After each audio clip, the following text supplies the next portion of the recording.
Eu já passei por muita coisa nessa vida de caminhoneiro, mas tem certas noites que deixam a gente marcado para sempre. Aquela madrugada, numa rodovia deserta do Paraná, foi uma dessas.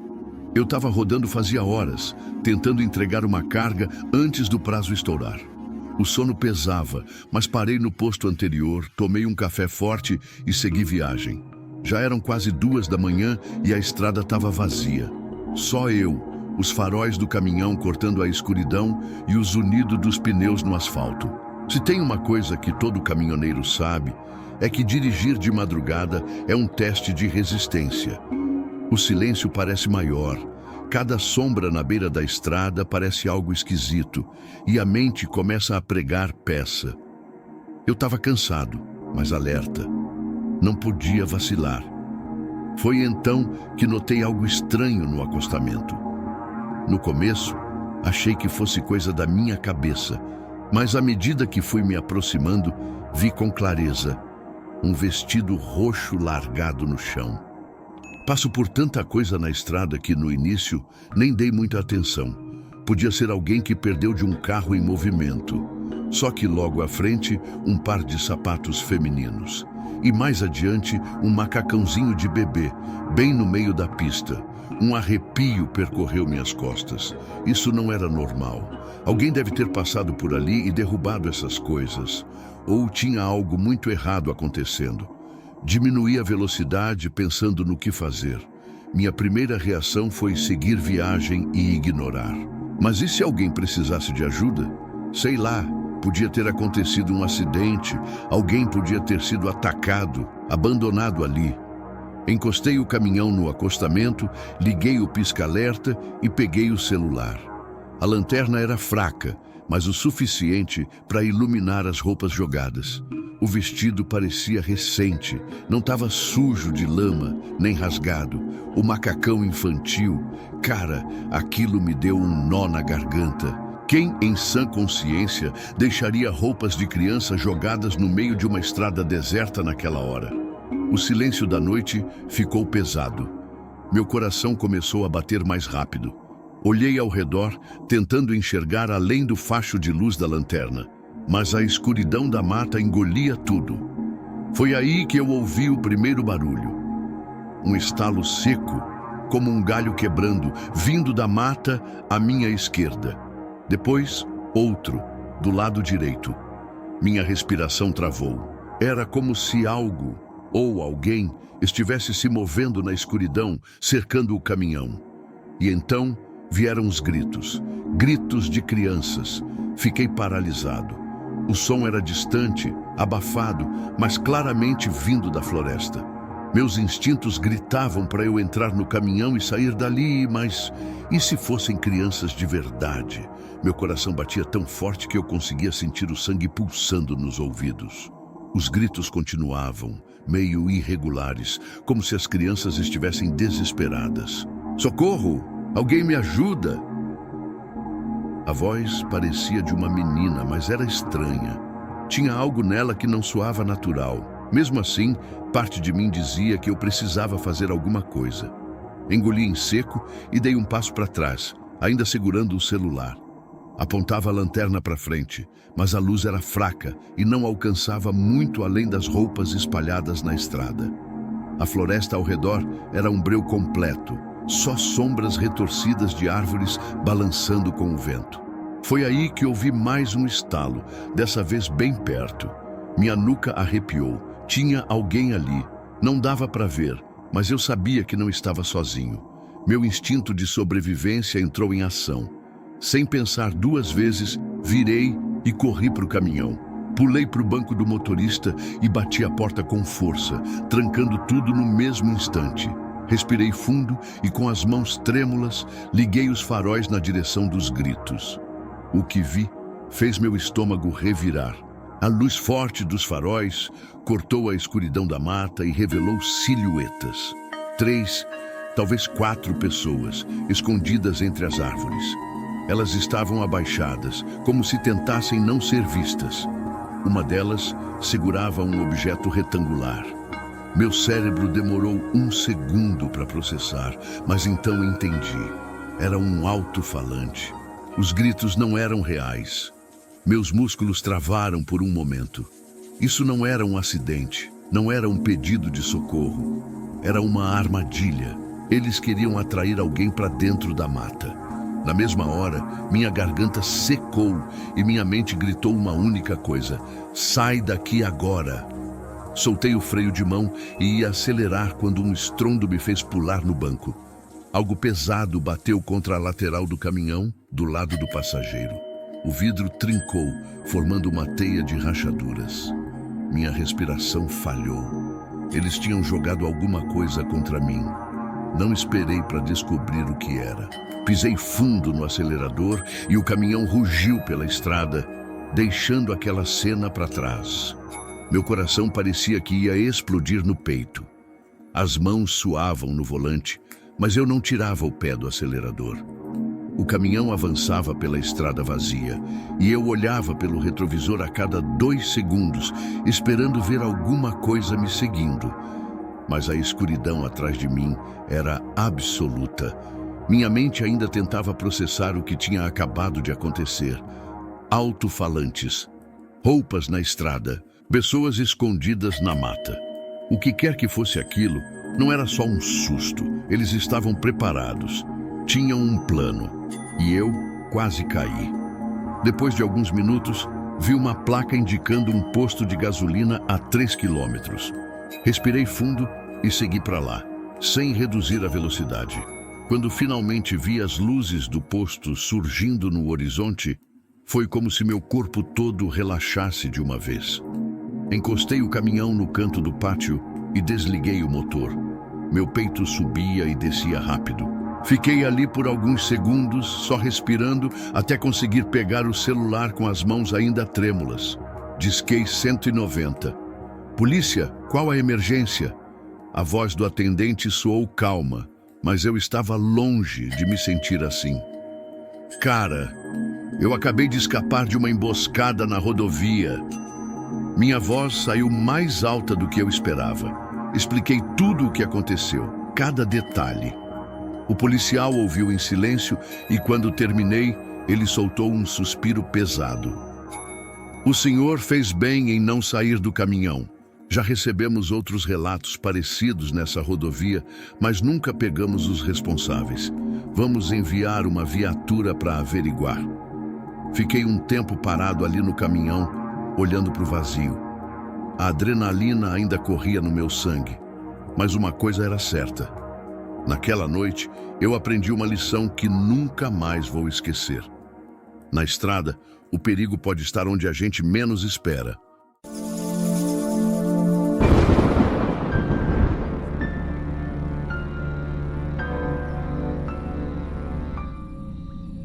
Eu sou caminhoneiro há anos aqui nos Estados Unidos. Vim do Brasil ainda jovem, sonhando com uma vida melhor, e a estrada acabou virando minha segunda casa. Mas de todas as histórias que já ouvi e vivi, nenhuma me marcou tanto quanto essa. Isso aconteceu nos anos 80, numa época em que ser caminhoneiro era ainda mais perigoso do que hoje.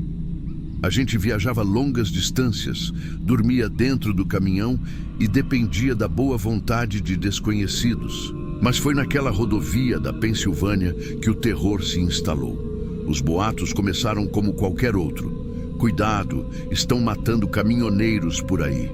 A gente ouvia isso o tempo todo, mas dessa vez era diferente. O primeiro assassinato aconteceu do nada.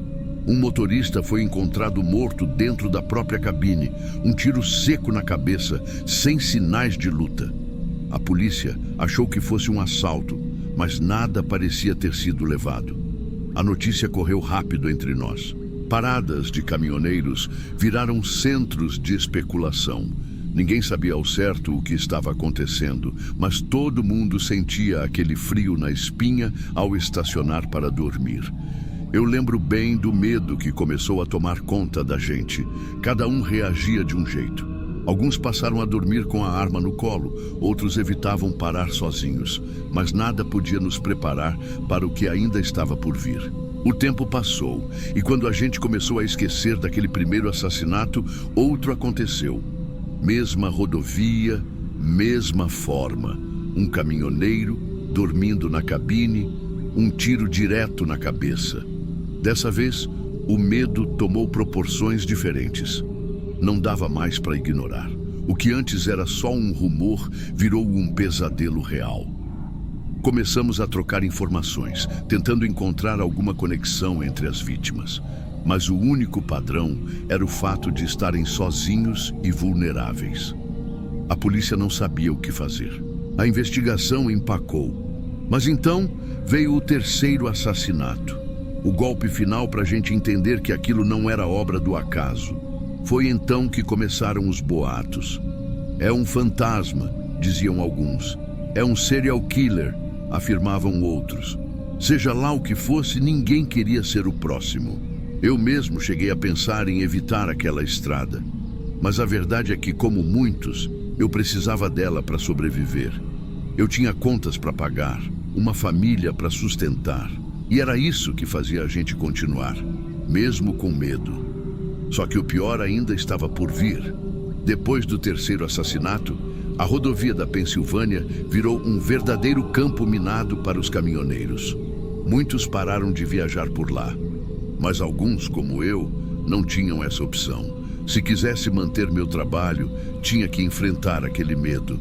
A tensão era palpável. A gente combinava de dormir em grupos, parava os caminhões juntos, deixava os faróis acesos e ficava sempre de olho em quem se aproximava.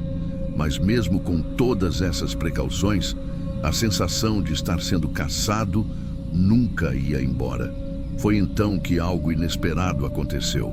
Um caminhoneiro sobreviveu a um ataque. O cara se chamava Frank, um sujeito experiente, desses que já tinham visto de tudo na estrada. Ele parou para dormir como qualquer outro dia, mas no meio da noite um barulho seco o despertou, o som de um tiro.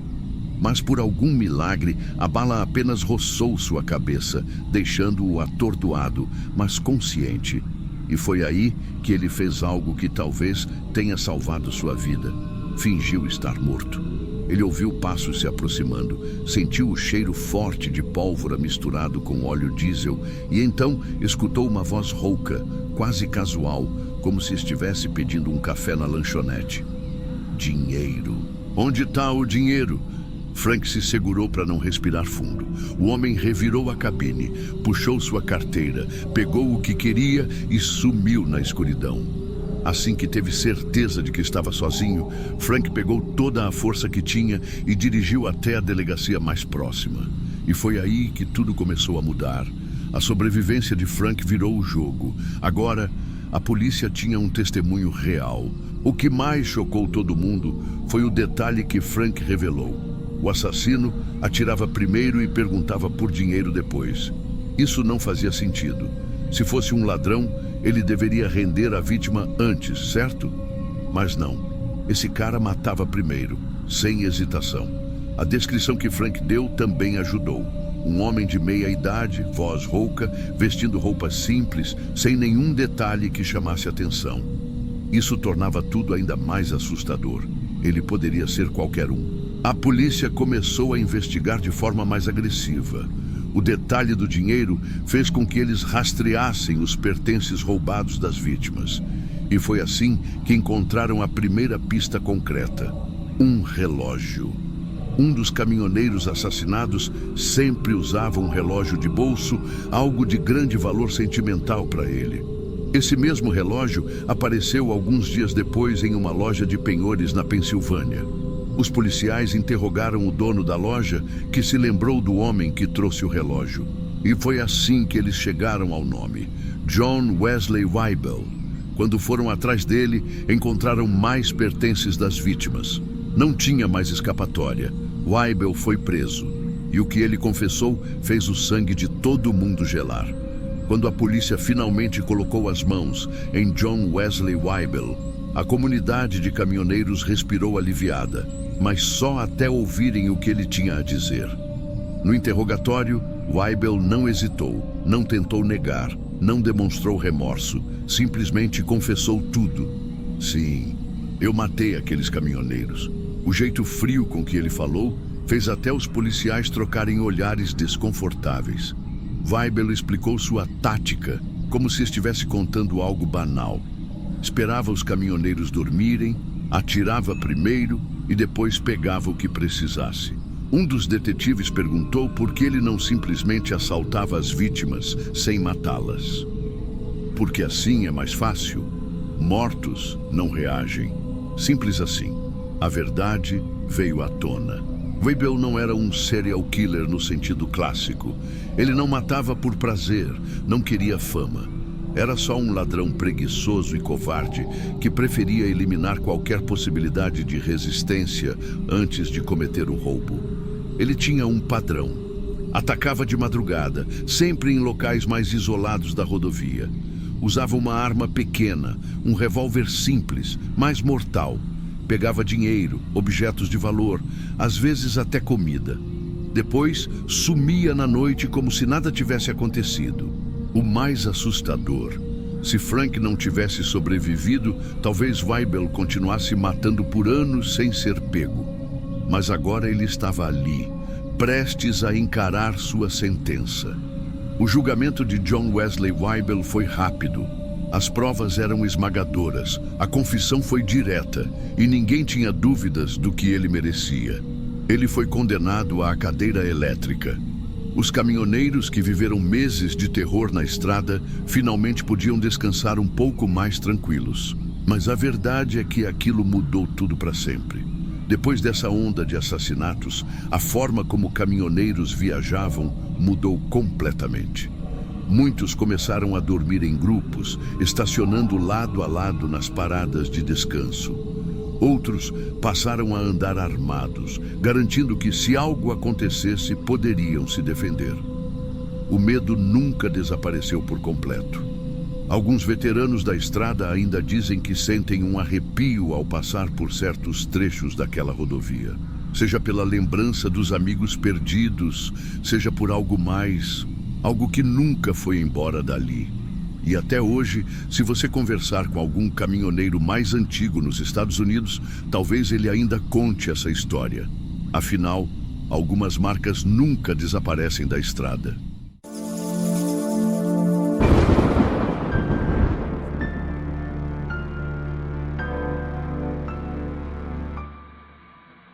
Sabe aquelas noites que você sente que algo está errado, mas não sabe exatamente o quê? Pois é, foi assim naquela madrugada. Eu sou caminhoneiro há mais de 20 anos, já rodei esse Brasil de ponta a ponta, vi de tudo um pouco. Mas o que aconteceu naquela viagem, eu nunca mais esqueci. Estava descendo pela BR-116, cortando o sertão da Bahia, indo de Feira de Santana até o sul do estado. Era mais ou menos umas 2 da manhã. No rádio, só chiado. O céu estava escuro, sem lua, e os faróis do caminhão eram a única coisa iluminando a estrada vazia. Só eu, o asfalto e aquele silêncio pesado que só existe de madrugada. Quem dirige de noite sabe que é uma sensação diferente. Você entra num estado meio hipnótico. O ronco do motor vira música e os olhos vão ficando pesados. Até que, do nada, eu vi uma luz piscando mais à frente. No começo, pensei que fosse um carro parado no acostamento. Algum motorista que teve problema mecânico ou ficou sem gasolina. Acontece. Mas, conforme me aproximei, vi que não era no acostamento. O carro estava no meio da estrada, com os piscas de emergência ligados e a porta do passageiro aberta. Diminuí a velocidade. Meu instinto dizia para continuar e ignorar aquilo, mas minha curiosidade falou mais alto. Que tipo de pessoa deixa um carro daquele jeito e some no meio do nada? Joguei o caminhão para o acostamento e parei. Mantive o motor ligado, só por precaução. Peguei a lanterna e desci. Um vento quente veio na minha cara, trazendo aquele cheiro seco de terra do sertão. O barulho dos grilos e das cigarras era a única coisa que quebrava o silêncio. Fui me aproximando devagar, olhando para os lados. Nenhum outro carro na estrada. Nenhuma luz de fazenda ou posto por perto. Só aquele carro ali no meio do nada. Quando cheguei perto, vi que a chave estava na ignição. O motor estava desligado mas parecia que alguém tinha saído dali às pressas. O banco do motorista estava todo jogado para trás, como se a pessoa que dirigia fosse alta. Olhei para o banco do passageiro e vi um celular sem bateria largado ali, junto com um boné virado. "Tem alguém aí?" falei, mais para mim mesmo do que para esperar resposta. Nenhuma resposta, nenhuma movimentação no mato ao redor. Foi aí que eu senti aquele arrepio esquisito. Não sei explicar, mas era como se tivesse alguém me olhando. Só que não tinha ninguém ali. Dei a volta no carro e fui ver a parte de trás. Foi quando notei o porta-malas amarrado com uma corda grossa. Meu coração bateu forte. Alguma coisa estava errada ali, muito errada. Fiquei parado ali, olhando para aquela corda amarrando o porta-malas, tentando decidir se devia ou não abrir. Meu cérebro gritava para eu entrar no caminhão e ir embora, mas a curiosidade era maior. Passei a mão na testa, suada apesar da madrugada quente, e respirei fundo. Eu precisava saber o que tinha ali. E se fosse alguém pedindo socorro? Peguei a lanterna e iluminei o chão ao redor do carro. Nada de pegadas frescas, nenhum sinal de que alguém tinha saído correndo dali recentemente. Só aquele silêncio opressor e a escuridão absoluta além do feixe da lanterna. Olhei de novo para o carro. O interior estava todo bagunçado, como se alguém tivesse revirado tudo às pressas. No banco de trás, um casaco jogado, uma garrafa de água pela metade e um papel amassado. Peguei o papel, desdobrei e tentei ler, mas a lanterna tremia um pouco na minha mão. Só consegui distinguir uns rabiscos confusos, como se alguém tivesse anotado um endereço ou um nome. Foi aí que ouvi. Pá! Um barulho seco, alto, um tiro. Meu corpo congelou. O coração disparou na hora. Olhei para a estrada. Nada. Foi quando vi a silhueta. Alguém vinha correndo, rápido. O cara saiu do meio da escuridão do lado da estrada, correndo direto na minha direção. Primeiro, só consegui ver o formato dele contra os faróis do meu caminhão. Mas, conforme se aproximou, os detalhes ficaram claros. Cabelo ruivo desgrenhado, um macacão sujo, os braços balançando como se estivesse desesperado. E ele estava gritando: "Sai daí, sai, corre!" Não entendi na hora.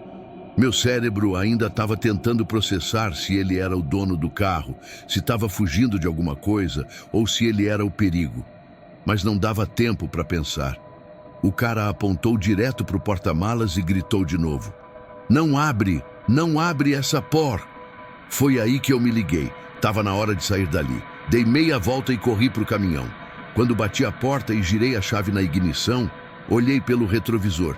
O cara tinha parado perto do carro. Olhou para mim, olhou para o porta-malas, depois olhou para a estrada. E então ele fez algo que fez meu sangue gelar. Ele entrou no carro, ligou o motor e acelerou atrás de mim.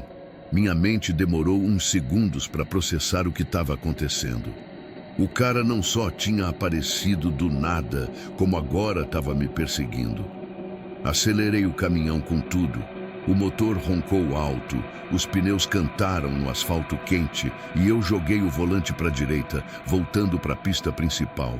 Meu coração estava martelando dentro do peito.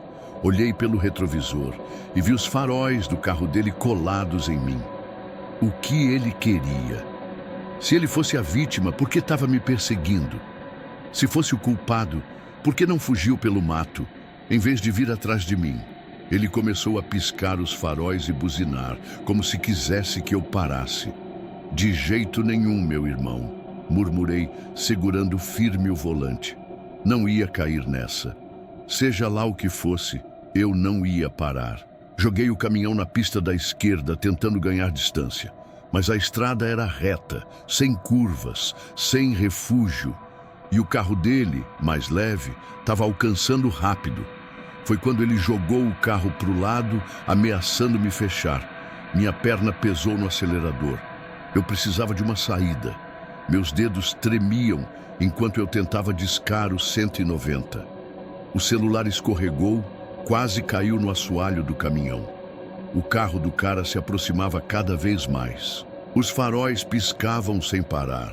Buzinas curtas e insistentes, como se ele quisesse desesperadamente que eu encostasse. Finalmente a ligação completou. Polícia Militar, qual a emergência? Falei rápido, sem respirar. Tô na BR-116, trecho do sertão da Bahia, e tem um maluco num carro me perseguindo. O cara me achou na estrada. O carro dele estava abandonado com o porta-malas amarrado. Ele está tentando me fechar. A atendente demorou 1 segundo para responder. Senhor, mantenha a calma. Você tem a placa do veículo? Olhei pelo retrovisor. O carro ainda estava sem placa. Não tem placa. Eu só sei que ele está me seguindo e tentando me forçar a parar. Uma viatura está a caminho. Consegue informar sua localização exata? Minha mente estava acelerada. Eu não sabia exatamente onde estava. Só sabia que estava no meio do nada, numa estrada escura, com um louco me perseguindo. Mas então, lá na frente, vi um clarão vermelho e azul. Luzes de viatura. A polícia estava vindo. E o cara também viu. Porque no segundo seguinte, ele jogou o carro pro acostamento e desviou para uma estrada de terra. E sumiu na escuridão. Soltei o ar que nem sabia que estava prendendo. O cara fugiu. As luzes da viatura se aproximavam rápido e eu reduzi a velocidade até parar no acostamento. Minhas mãos tremiam no volante. 2 policiais desceram da viatura e vieram direto na minha direção. Um deles bateu na porta do caminhão. O senhor está bem? O que aconteceu? Desci do caminhão com as pernas bambas. Tentei explicar tudo. O carro abandonado, a porta aberta, o porta-malas amarrado, o cara ruivo aparecendo do nada e me perseguindo. Os policiais trocaram um olhar rápido. O senhor conseguiu ver alguma coisa dentro do porta-malas? Engoli em seco e balancei a cabeça. Não, estava quase abrindo quando ele apareceu gritando. O outro policial pegou o rádio e pediu reforço. A gente vai verificar essa estrada de terra. Pode ser que ele ainda esteja por perto. Assenti, passando a mão no rosto suado. E o carro? Vocês acham que... O policial me cortou. A gente vê muita coisa estranha por aqui, senhor. Mas o senhor fez certo em não abrir aquele porta-malas. Ele deu um tapinha no meu ombro, como quem diz: esquece isso e segue sua vida. Mas esquecer não era tão simples. Fiquei encostado no caminhão, vendo as viaturas desaparecerem na estrada de terra. Meu peito ainda subia e descia rápido. Adrenalina demais. Um dos policiais ficou ali comigo, anotando algumas informações, mas no final das contas, não tinha muito o que fazer. O senhor quer registrar ocorrência? Ele perguntou. Pensei um pouco e neguei com a cabeça. E adianta? O cara sumiu. O carro estava sem placa. O policial suspirou. Infelizmente não. Fiquei mais uns minutos ali, respirando fundo, até que finalmente me senti pronto para continuar. Subi no caminhão, liguei o motor e entrei na estrada outra vez. Mas dessa vez, com os olhos grudados nos retrovisores. Aquela sensação de que tinha alguém me olhando ainda estava comigo. Eu nunca soube quem era aquele cara, nunca soube o que tinha dentro daquele porta-malas. E, sinceramente, talvez fosse melhor assim, né? O que você acha?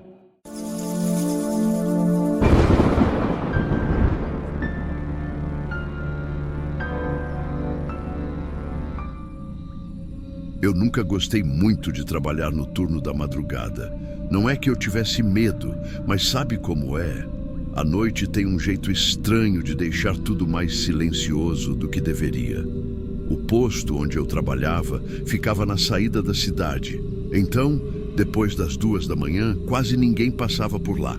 Só uns caminhoneiros de vez em quando, um ou outro bêbado voltando de festa. Meus pais odiavam a ideia de eu ficar ali sozinho. Minha mãe sempre falava que esses postos eram alvos fáceis para assaltantes, mas eu tentava não pensar nisso.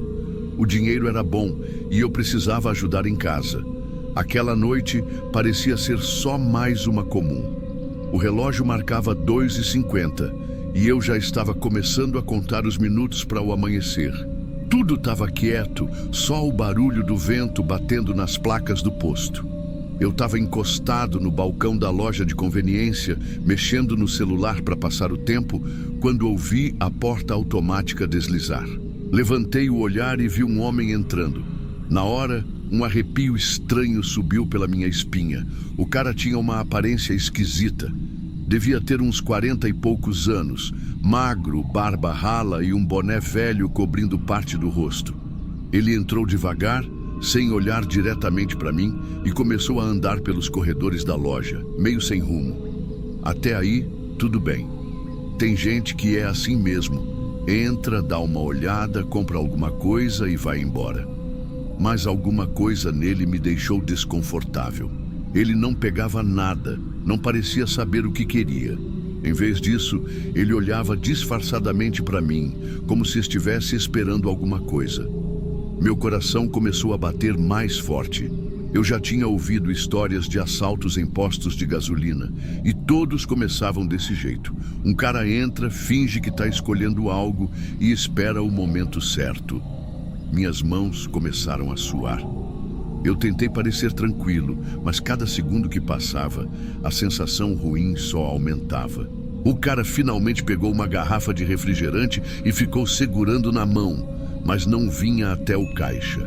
Ele só andava de um lado para o outro, olhando para mim de vez em quando.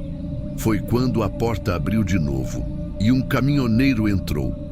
O caminhoneiro entrou sem pressa, como se já conhecesse o posto. Era um cara grande, de barba cheia e jaqueta surrada, com aquele jeito de quem já tinha rodado o Brasil inteiro. Pegou um pacote de biscoitos, uma garrafa d'água e veio direto para o caixa. Só que antes de chegar, ele deu uma olhada rápida para o homem que já estava ali. Eu percebi que ele sacou na hora que tinha alguma coisa errada. Ele olhou para mim, viu minha expressão e fez uma coisa que eu nunca vou esquecer. Rapaz, ele falou jogando os produtos no balcão. Você ainda está carregando aquele treco? Aquela arma que você me mostrou outro dia? Eu travei por um segundo. Como assim? Eu nunca tinha visto esse cara na vida. Mas na hora, entendi o que ele estava fazendo. Ah, sim, respondi meio hesitante. O caminhoneiro sorriu e deu um tapinha no balcão. Bom, pelo menos alguém esperto por aqui, né? Eu vi aquele seu tiro outro dia. Bicho, nunca vi um frentista com tanta pontaria. O homem que estava no fundo da loja ficou tenso. Ele olhou para mim e depois para o caminhoneiro, e deu para ver que ele estava reconsiderando alguma coisa. O caminhoneiro continuou falando, como se estivesse só jogando conversa fora. Espero que você não tenha que usar isso, né? Mas do jeito que está hoje em dia, nunca se sabe. Eu mesmo já passei uns apertos na estrada. O homem com a garrafa de refrigerante não disse nada, mas eu percebi que ele ficou inquieto. Ele olhou para o caixa, depois para o caminhoneiro, depois para mim. Os olhos dele estavam diferentes. Não era mais aquele olhar de quem estava analisando a situação, esperando o momento certo. Era um olhar de dúvida, de medo. Devagar, ele foi até o caixa e jogou a garrafa no balcão.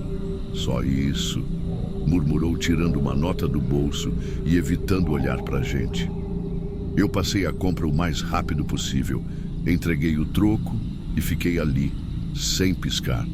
O homem pegou a garrafa e saiu, andando rápido, sem olhar para trás.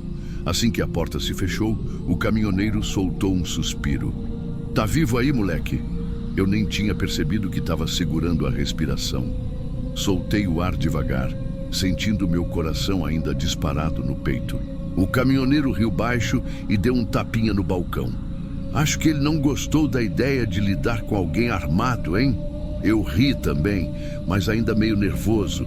Minhas mãos estavam suadas e só agora percebi que eu mal conseguia segurar direito o troco do caixa. Cara, valeu mesmo. Eu não sei o que teria acontecido se você não tivesse aparecido.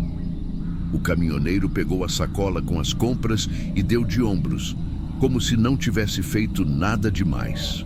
Moleque, quando a gente roda a estrada, aprende a sentir quem está aprontando. Eu vi sua cara e saquei na hora. Mas liga para a polícia e fala desse cara. Aposto que ele não desistiu, só mudou de lugar. Assenti e assim que ele saiu, fiz exatamente isso. Contei tudo, dei a descrição do suspeito e desliguei com a sensação estranha de que eu realmente tinha escapado por pouco. Na manhã seguinte, enquanto tomava café em casa, vi a notícia no rádio. Um posto de gasolina na cidade vizinha tinha sido assaltado naquela madrugada. O dono foi morto. O suspeito, a descrição era exatamente a do cara que esteve na minha frente. Me deu um arrepio na espinha. A ficha caiu na hora. Se aquele caminhoneiro não tivesse aparecido, a história teria sido outra. Talvez eu nem estivesse aqui para contar isso. Até hoje, eu não sei quem ele era. Nunca mais o vi. Mas sempre que penso nisso, lembro do que minha avó dizia quando eu era criança. Anjos da guarda aparecem quando a gente mais precisa. E naquela noite, um deles usava jaqueta surrada e dirigia um caminhão.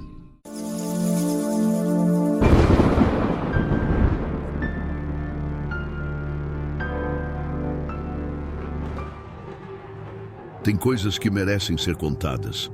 Sou apaixonado por histórias de terror e gosto muito de acompanhar o Diário de Terror, um dos meus canais preferidos. E então decidi contar a história de Gustavo Moreira, um caminhoneiro que ficou conhecido por algo que ninguém esperava. Se você já viajou de ônibus à noite ou parou em um posto de gasolina no meio da estrada, sabe como pode ser um ambiente estranho.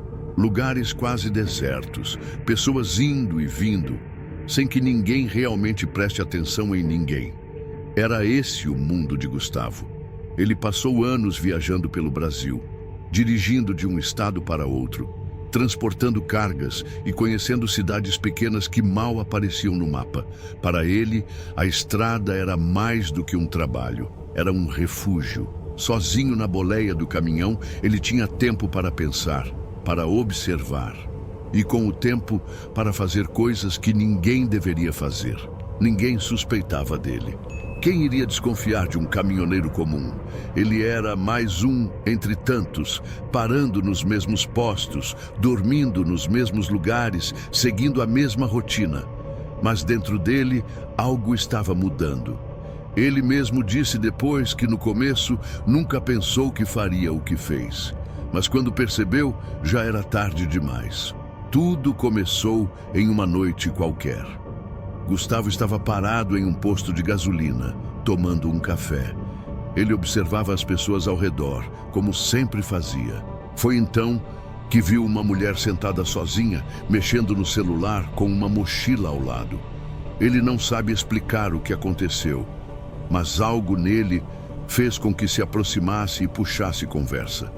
Disse que estava indo para outra cidade e que, se ela precisasse de carona, poderia levá-la. Ela hesitou, mas acabou aceitando.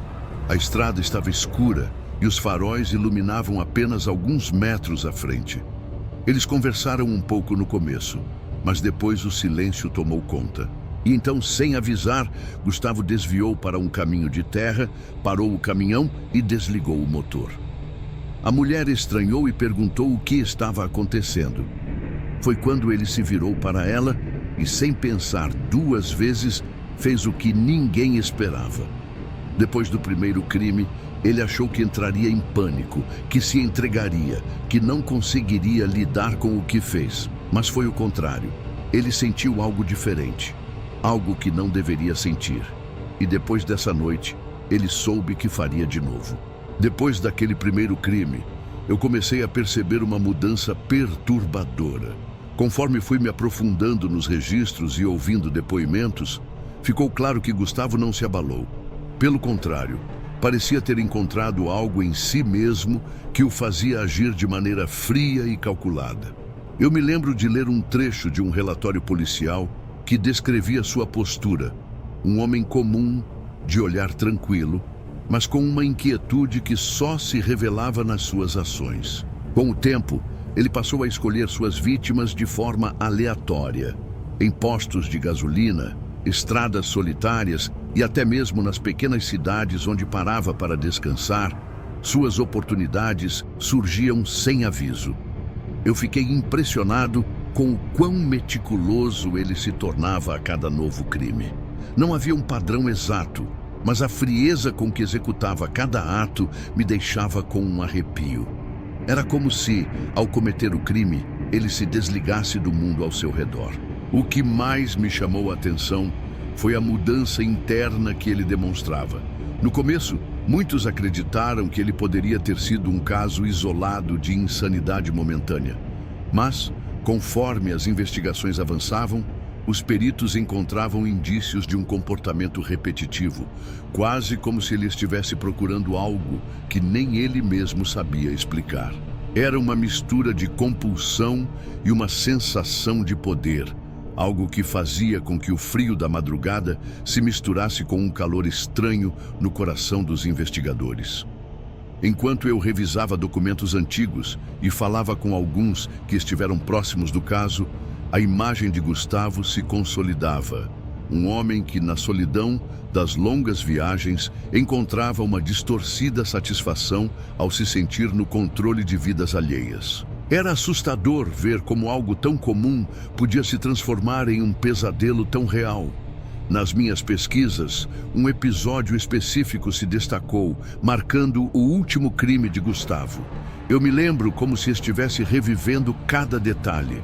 Em uma noite especialmente silenciosa, ele encontrou sua vítima em um cenário que mais parecia retirado de um filme, mas que, para mim, confirmava a realidade perturbadora daquilo que estava acontecendo. Naquela ocasião, ele estava de passagem por uma estrada deserta. A vítima, uma mulher que por acaso se encontrava sozinha e vulnerável, tornou-se parte daquele ciclo macabro. O que mais me chamou a atenção foi o relato dos investigadores. Havia algo de diferente naquela noite. Após o ato, Gustavo sentiu algo que ele próprio descreveu como um desconforto, um incômodo que não conseguia explicar. Foi nesse momento que ele decidiu levar consigo um troféu. Um fragmento que, posteriormente, seria identificado como um seio decepado. Enquanto eu lia os depoimentos e os laudos periciais, era impossível não sentir uma tensão crescente. Esse último crime parecia carregar uma marca de mudança, como se ele estivesse sendo assombrado pelo que fazia. E, ao mesmo tempo, era a prova definitiva de que não se tratava de um crime isolado ou de um surto momentâneo. Gustavo estava, enfim, mergulhado de cabeça em um abismo que o distanciava ainda mais da realidade e da humanidade. Cada detalhe era registrado com uma precisão fria. A escuridão da estrada, o silêncio perturbador, o frio que percorria a espinha de quem sabia que algo terrível estava prestes a acontecer. A narrativa dos investigadores e os relatos dos que tiveram contato com o caso me deixaram claro que, naquele instante, não havia mais volta para Gustavo. Ele havia ultrapassado um limite que muitos jamais ousariam imaginar. Quando li sobre o dia em que Gustavo se entregou, tive que parar por um momento e absorver tudo. Era difícil de acreditar. Um assassino em série, que nunca tinha sido pego, que não estava sob nenhuma suspeita direta, simplesmente apareceu em uma delegacia e confessou tudo. Foi no dia 3 de novembro de 1998, em Curitiba. Os policiais da delegacia estavam em um dia comum, lidando com boletins de ocorrência e pequenas apreensões, quando a porta se abriu e Gustavo entrou. Ele parecia calmo. Tranquilo demais, na verdade. Carregava um saco plástico nas mãos.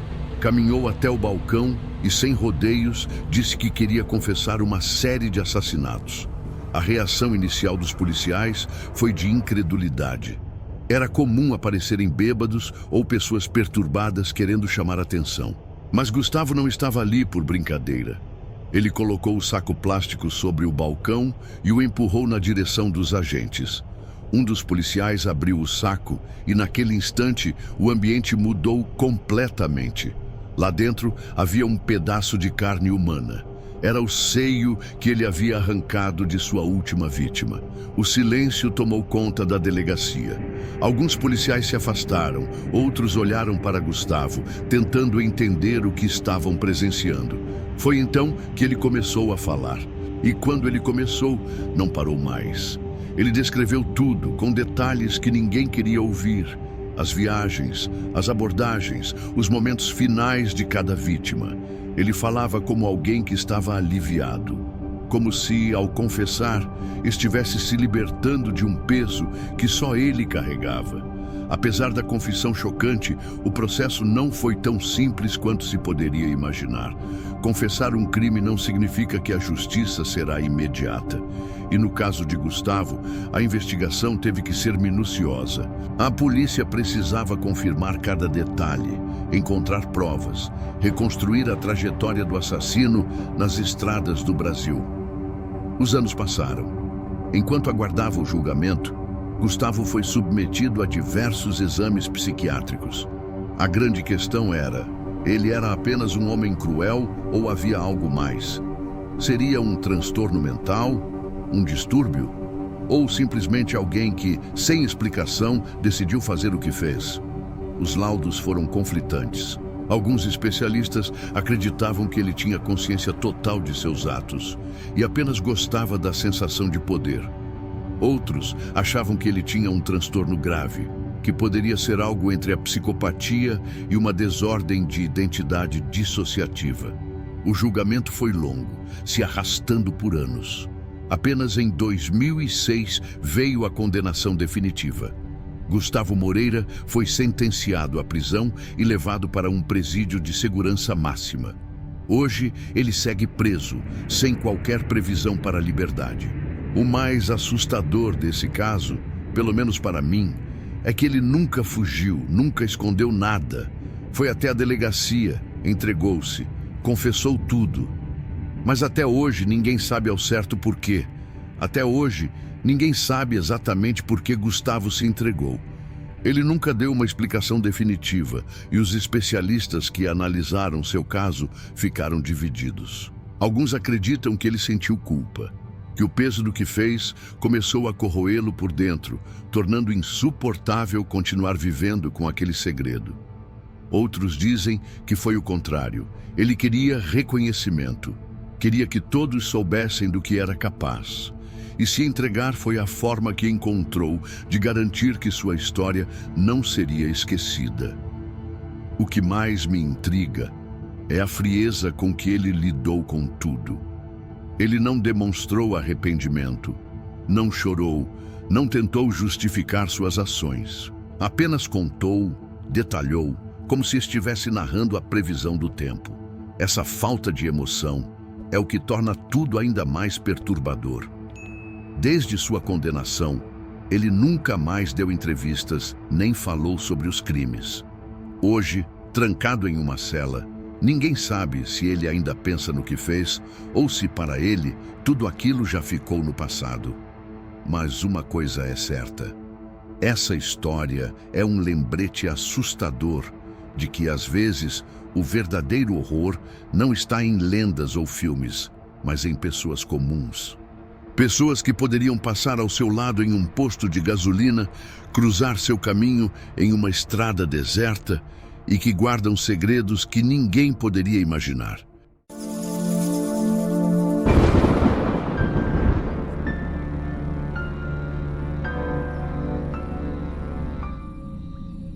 Eu sempre fui fascinado por crimes reais, mas tem alguns casos que vão além do que a gente consegue imaginar. Histórias que fazem a gente duvidar da própria humanidade. E uma dessas histórias é a do Robert Ben Rhodes.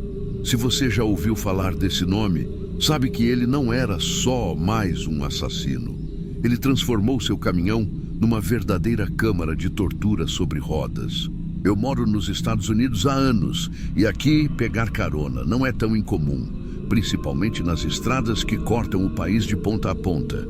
Muita gente viaja assim, confiando na bondade dos motoristas. Mas nos anos 80 e 90, algumas dessas caronas eram uma sentença de morte. Robert Ben Rhodes era um caminhoneiro experiente. Ele sabia como agir, como parecer inofensivo. Um cara normal, meio calado, mas que não chamava atenção. Era exatamente isso que tornava ele tão perigoso. Ninguém suspeitava.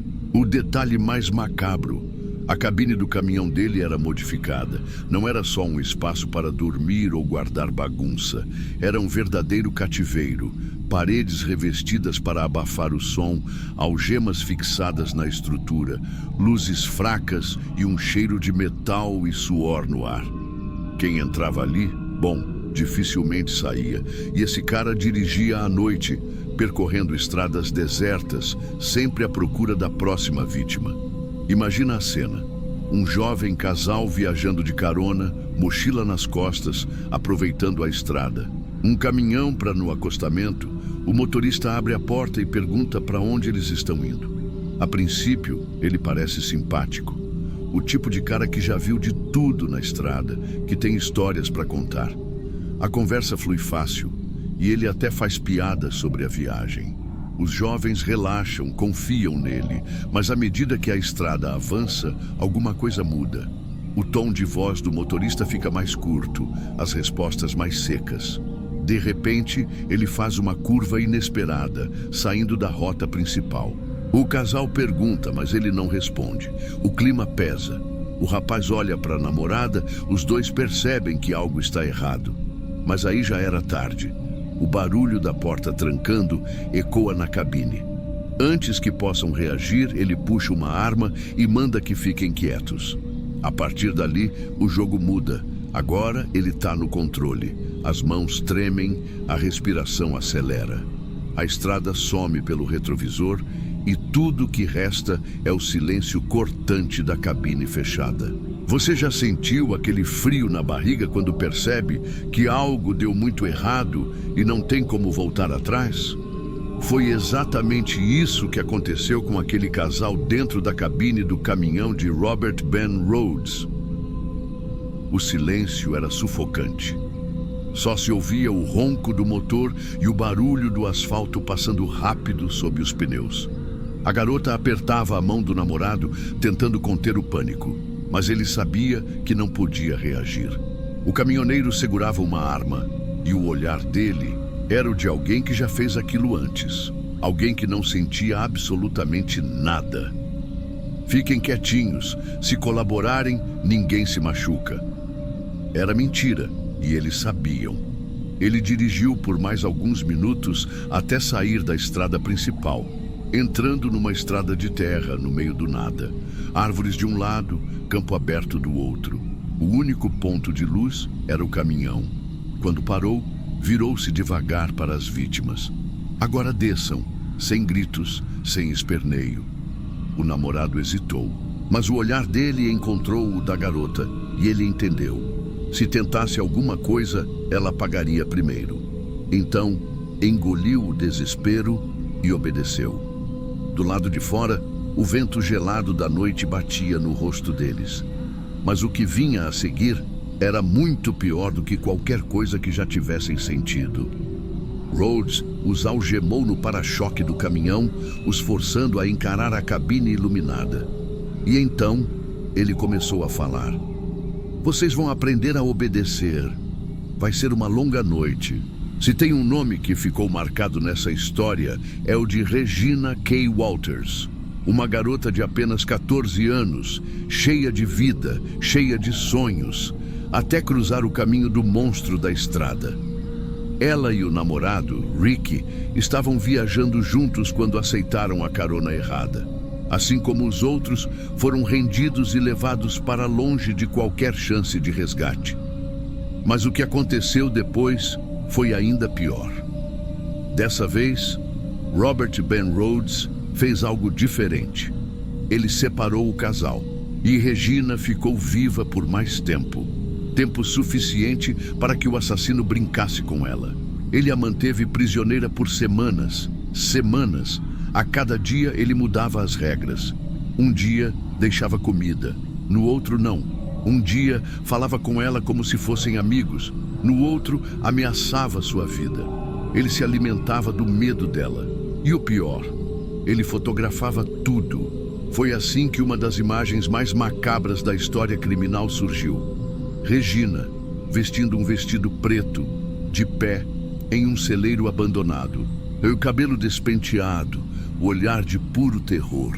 Aquele momento ficou registrado, e qualquer um que olha para aquela foto sabe que foi tirada nos últimos instantes de sua vida.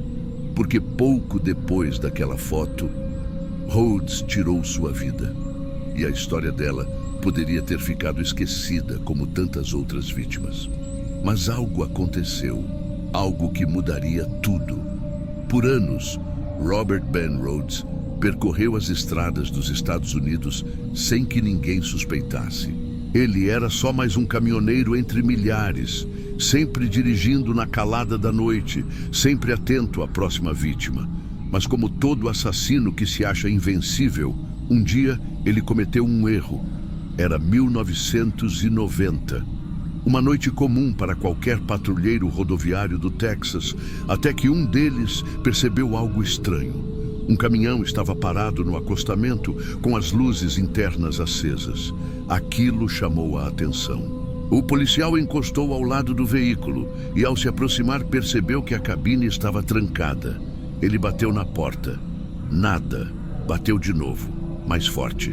Depois de alguns segundos, a porta finalmente se abriu e Rhodes apareceu, forçando um sorriso. "Tá tudo bem, oficial. Só parei para descansar." Mas o policial notou algo estranho no olhar dele. Era um nervosismo mascarado por uma calma ensaiada. E então, do fundo da cabine, veio um barulho. Um gemido. O policial puxou a lanterna e apontou para dentro. Foi aí que viu ela, uma jovem acorrentada, visivelmente assustada. Os olhos dela estavam arregalados, suplicando por ajuda. O policial imediatamente sacou a arma e ordenou que Rhodes saísse do caminhão. Ele não teve escolha.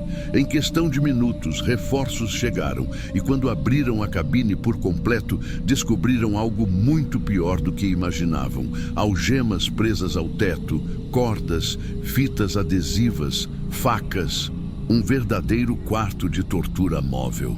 Rhodes foi preso ali mesmo, na beira da estrada, sem conseguir reagir. O monstro da estrada finalmente tinha sido parado. A prisão de Robert Ben Rhodes foi só o começo. Quando os investigadores começaram a vasculhar sua vida, descobriram um verdadeiro rastro de horror. Fotos de vítimas, objetos pessoais, evidências de crimes que ninguém sequer sabia que tinham acontecido. E então veio a confirmação do que todos temiam: Regina K. Walters estava entre as vítimas. As fotos dela, os últimos momentos de desespero registrados para sempre. O julgamento foi intenso. Sobreviventes e famílias das vítimas vieram à tona, descrevendo o terror causado por esse homem. Ele nunca demonstrou arrependimento, nunca pediu perdão. A sentença foi clara: prisão perpétua sem possibilidade de liberdade condicional. Ele nunca mais veria a luz do dia. Mas no fim das contas, será que isso foi justiça suficiente? Nada traria as vítimas de volta. Nada apagaria o sofrimento que ele causou. O caso de Robert Ben Rhodes continua sendo um dos mais assustadores da história criminal americana. Um lembrete sombrio de que, às vezes, os piores monstros não estão em filmes ou livros de terror. Eles estão entre nós, dirigindo pelas estradas, ouvindo nossas conversas, observando, esperando. E a pior parte: ninguém nunca soube exatamente quantas pessoas ele matou. Se você gosta de histórias arrepiantes como essa, inscreva-se no canal e ative as notificações, porque os relatos mais sombrios ainda estão por vir.